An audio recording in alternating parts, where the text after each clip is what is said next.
if you were to sit down with Trump, what would you be asking him right now? I'd ask him what he thought about what happened in the Capitol in the day of the riots. What's his story about that? He's addressed that. What did he He's think? addressed that. Yeah, but I'd like to go after it in depth. I'd like to ask him about who he think he thought he appealed to and why, and what he did that he thought worked.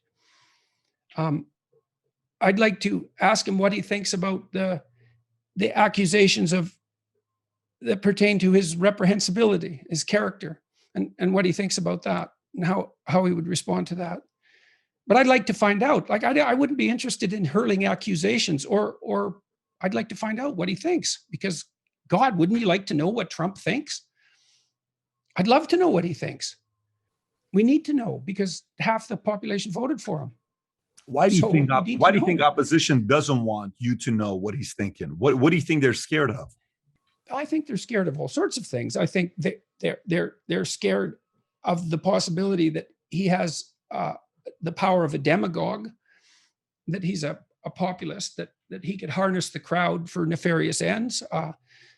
They're concerned about his respect for democratic norms and the standard, what would you say, his respect for the authorities of the state.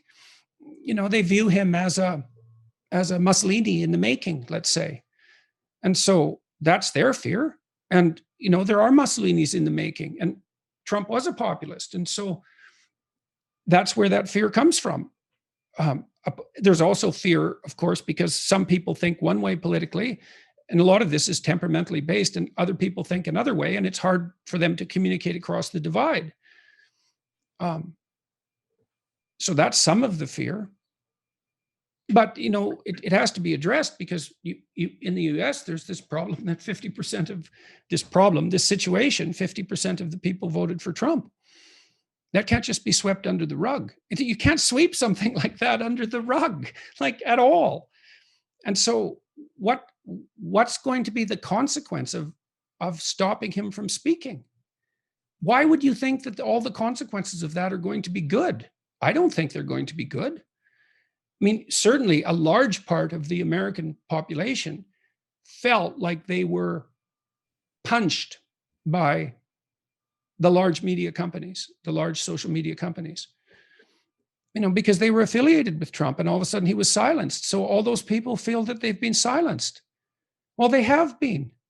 Well, you might say, well, those are precisely the people who should be silenced. Is that what you think? You think 25% of your population should be silenced? Do you? What does that say about you?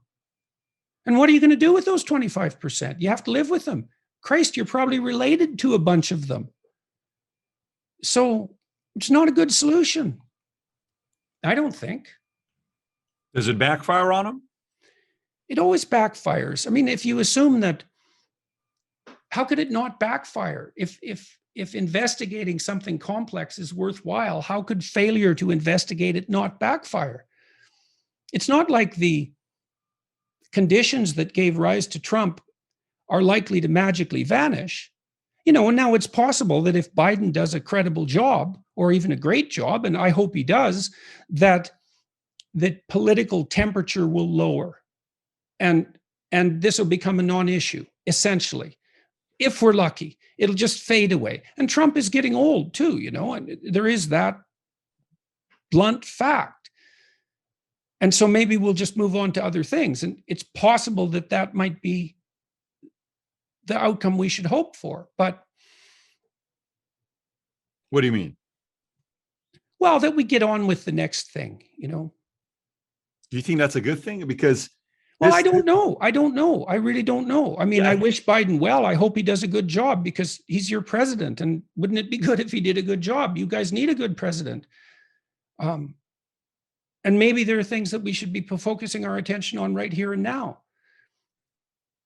Yeah, I think, you know, like the topic of JFK assassination, right? So the JFK assassination topic till today, people want to figure out what really happened. The debate still steers it up every November 22nd. People, oh, well, this is what happened.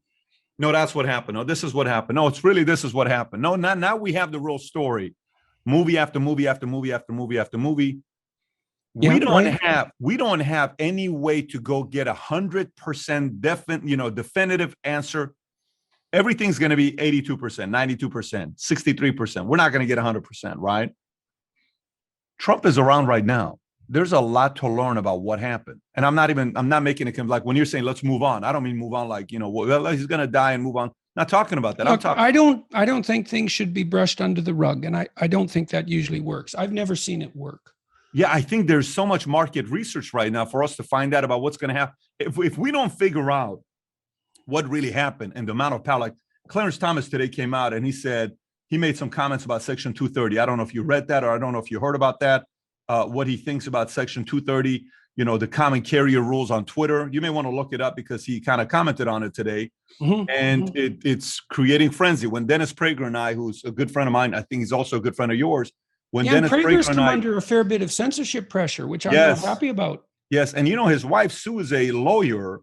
When they went up against YouTube, they ended up losing because the court finally said, no, they have the right because the same rules that apply to government doesn't apply to a private company, because if they don't want to, they want to do whatever you want to, they can do it. They're not a government. They don't go based on the same rules of freedom of speech. They can do whatever they want to do.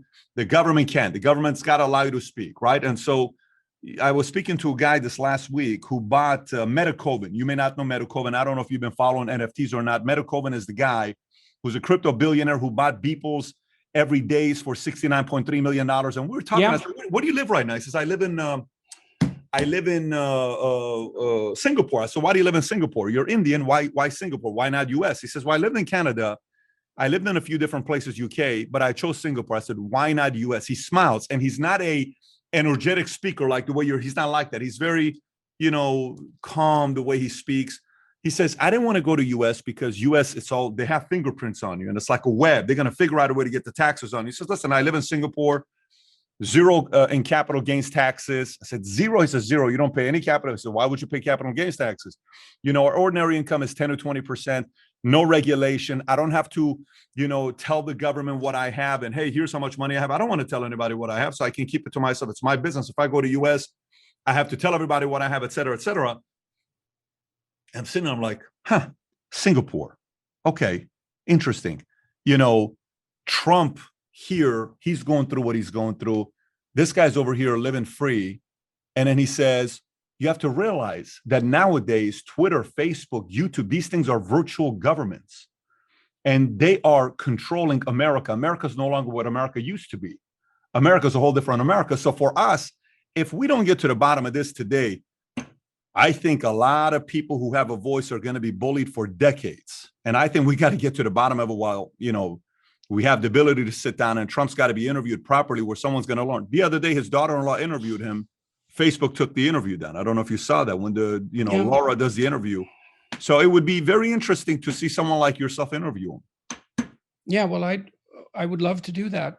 I think it would be, well, how could it fail to be anything but fascinating, at least for me, hopefully for people who are viewing it. It's a complicated problem, but my sense is that you tell people what's going on and let them figure it out. You can't hide it anyways. If it's real, you can't hide it. It comes out. You can't hide reality. It always comes out. And usually if you try to hide it, it comes out in a much worse form. That's my experience as a psychologist. I've never seen anyone successfully hide anything in their life. Not really. It leaks out in all sorts of ways. They don't necessarily even make the connection, but they can discover the connection later and be very sad about it. So if you like this little short clip from an interview I did, click over here to watch the entire interview. And please don't forget to subscribe to the channel. Take care, everybody. Bye-bye.